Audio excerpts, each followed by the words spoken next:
ఆకాశం మేఘావృతమై ఉంది. ఉరుములు మెరుపులతో భారీ వర్షం పడుతోంది. పల్లెటూరి పెంకుటింట్లో శివ, అతని భార్య సుమిత్ర, తమ్ముడు రాము మధ్య గొడవ జరుగుతోంది. ఇదిగో బావగారు, నేనేం మీ ఇంట్లో పనిమంచిని కాదు. పొద్దున లేచినప్పటినుంచి నీ తమ్ముడికి వండి పెట్టడానికి. ఆస్తిలో సగం వాడు పట్టుకుపోతే మనమేం తినాలి?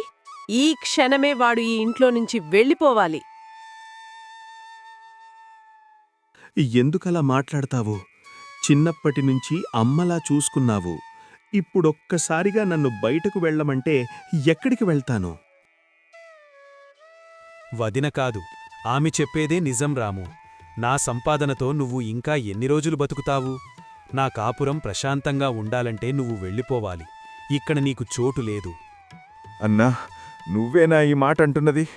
సరే, నా రక్త సంబంధమే నన్ను వద్దనుకున్నాక ఈ ఇల్లు నాకు అవసరం లేదు. కాని ఒక్కటి గుర్తుంచుకో అన్నా, నేను పోయేటప్పుడు ఏమీ తీసుకెళ్ళటం లేదు. కేవలం నా ఒంట్లో ఉన్న శక్తినే తీసుకెళ్తున్నా. మళ్ళీ ఇదే ఊర్లో తలెత్తుకుని నిలబడతాను. రాము ఊరి చివర ఉన్న తన వంతుకు వచ్చిన ఎకరం బీడు భూమి దగ్గరకు చేరుతాడు. అది రాళ్లతో నిండిన పనికిరాని భూమి.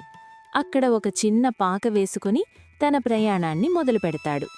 లోకం నన్ను చూసి నవ్వుతోంది. అన్న తరిమేస్తే అడుక్కుంటాననుకున్నారు. కాని ఈ నేల తల్లి నన్ను అడుక్కోనివ్వదు.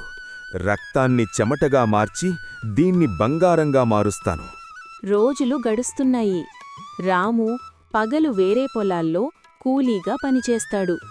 వచ్చిన డబ్బుతో రాత్రిపూట తన సొంత భూమిని బాగుచేసుకుంటాడు.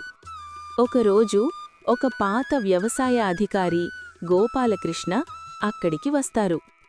ఏమిటి బాబూ, అందరూ రసాయనాలతో పంటలు పండిస్తుంటే నువ్వీ ఆవు పేడ, వేప నూనెతో ఏం చేస్తున్నావు?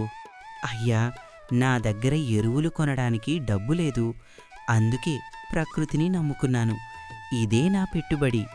కాలం మారింది. రాము పండించిన ఆర్గానిక్ పంటలకు మార్కెట్లో విపరీతమైన క్రేజ్ వచ్చింది. అతనిప్పుడు ఒక పెద్ద ఫార్మింగ్ కంపెనీ అధినేత. కోట్లు సంపాదించినా గర్వం లేదు. మరోవైపు అన్న శివ తప్పుడు వ్యాపారాల్లో మునిగి ఇల్లు అమ్ముకోవాల్సిన స్థితికి చేరుకుంటాడు. చూడండి, ఆ రోజు రాముణ్ణి బయటకు పంపాం. ఈరోజు మనం రోడ్డు మీద నిలబడ్డాం. ఇది మనం చేసిన పాపానికి శిక్ష. అవును సుమిత్ర, రాము అప్పుడు అన్నాడు, కష్టాన్ని పంచుకోవటం రక్త సంబంధం అని. మనం ఆస్తిని పంచుకున్నాం, కానీ ప్రేమని పంచుకోలేకపోయాం. శివ తన సామాన్లతో ఊరు విడిచి వెళ్తుండగా ఒక ఖరీదైన కారు వచ్చి ఆగుతుంది. రాము కారు దిగి అన్న దగ్గరకు నడుచుకుంటూ వస్తాడు. అన్నా, ఎక్కడికి? రాము, క్షమించురా. నా తమ్ముడు అని చూడకుండా నిన్ను బయటకు పంపాను. ఇప్పుడు నేను అడుక్కునే స్థితిలో ఉన్నాను. నన్ను వదిలేయి. అన్నా, ఆ రోజు నువ్వు నన్ను ఇంట్లోంచి తరిమేశావు. కాని నా గుండెల్లోంచి నిన్ను నేనెప్పుడూ తీసేయలేదు. ఆ రోజు నువ్వు నన్ను బయటకు పంపితేనే కదా నాకు కష్టమంటే ఏంటో తెలిసింది. ఈరోజు నేనింత గొప్ప స్థితిలో ఉన్నానంటే దానికి కారణం నీవిచ్చిన ఆ కష్టమే. పదన్నా, నా ఇల్లు నీదే. నీ తమ్ముడు ఇంకా బతికే ఉన్నాడు. నన్ను క్షమించు నాయనా. నీ విలువ తెలియక తప్పు చేశాను. వదినా, మట్టిని నమ్ముకున్న రైతుకి, కుటుంబాన్ని నమ్ముకున్న మనిషికి ఎప్పుడూ ఓటమి ఉండదు. పదండి, ఇంటికి వెళ్దాం. రాము తన అన్నను, వదినను సగర్వంగా తన కారులో ఇంటికి తీసుకెళ్తాడు.